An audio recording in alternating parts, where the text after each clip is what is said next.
Olá pessoal, tudo bem? Eu sou Oscar Frank, consultor econômico da RJI Investimentos, e esses são os destaques econômicos da semana até 21 de setembro, reverberando as decisões de política monetária nos Estados Unidos e também aqui no Brasil. Nos Estados Unidos, o FONC decidiu cortar a taxa básica de juros em 0,25 ponto percentual para a faixa entre 4% e 4,25% ao ano.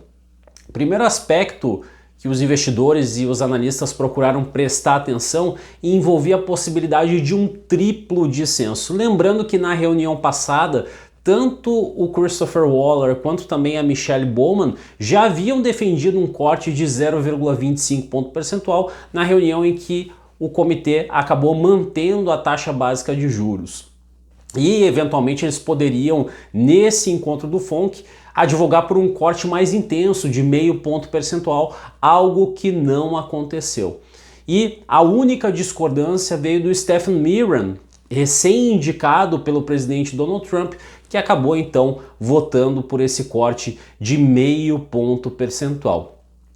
No comunicado, nós tivemos o reconhecimento de que o nível de atividade arrefeceu no primeiro semestre, algo que já fora colocado no comunicado passado. No entanto, diferentemente do entendimento pregresso de que havia resiliência por parte do mercado de trabalho, agora a percepção de que a criação líquida de postos de trabalho formais desacelerou e também que a taxa de desemprego subiu, embora ainda permaneça deprimida para os padrões históricos. E também foi adicionada uma frase a respeito de inflação, que registrou a aceleração e que permanece um pouco elevada. Também um grande destaque envolveu a atualização dos chamados dot plots, ou seja, dos prognósticos para diversas variáveis econômicas relevantes para a condução da política monetária. E nós tivemos a aceleração do PIB para 2025 e 2026, aceleração também na inflação. No entanto, a despeito dessas mudanças nos prognósticos, nós tivemos uma política monetária mais flexível, ou seja, cortes de juros adicionais projetados para 2025 e também a manutenção de cortes de juros para 2026 e 2027, um corte para cada um desses períodos. Então, em vez de apenas mais um corte para o ano de 2025 até o encerramento do presente ano, agora nós teremos mais duas reduções, duas diminuições, algo que parece um pouco de um contrassenso na medida que nós temos uma maior pressão de demanda que acaba reverberando sobre a inflação e ainda assim nós temos uma política monetária mais flexível.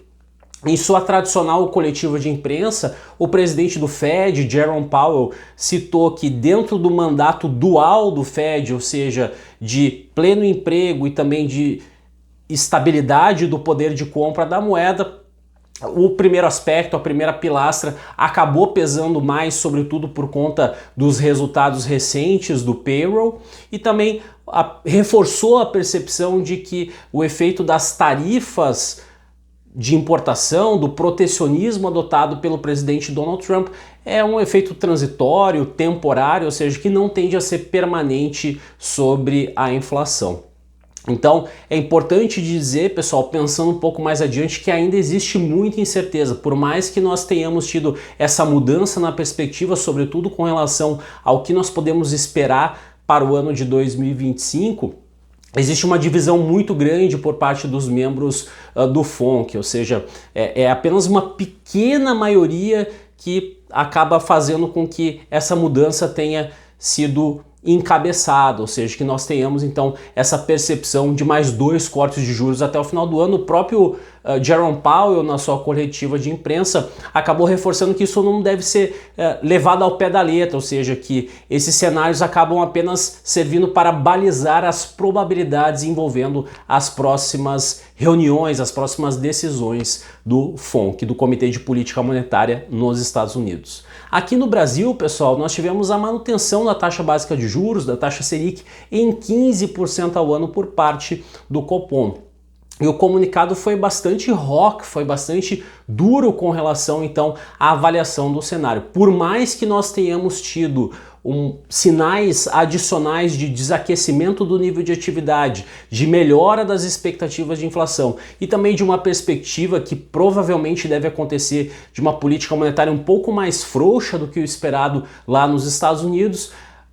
o recado transmitido através do comunicado é de que nós temos ainda um ambiente incerto para os países emergentes em função de tudo que acontece no cenário internacional, também de que as expectativas de inflação seguem desancoradas, de que o nível de atividade permanece resiliente, com destaque então para o aquecimento do mercado de trabalho. Então, particularmente, pessoal, no comunicado eu não vi quaisquer brechas no tocante à possibilidade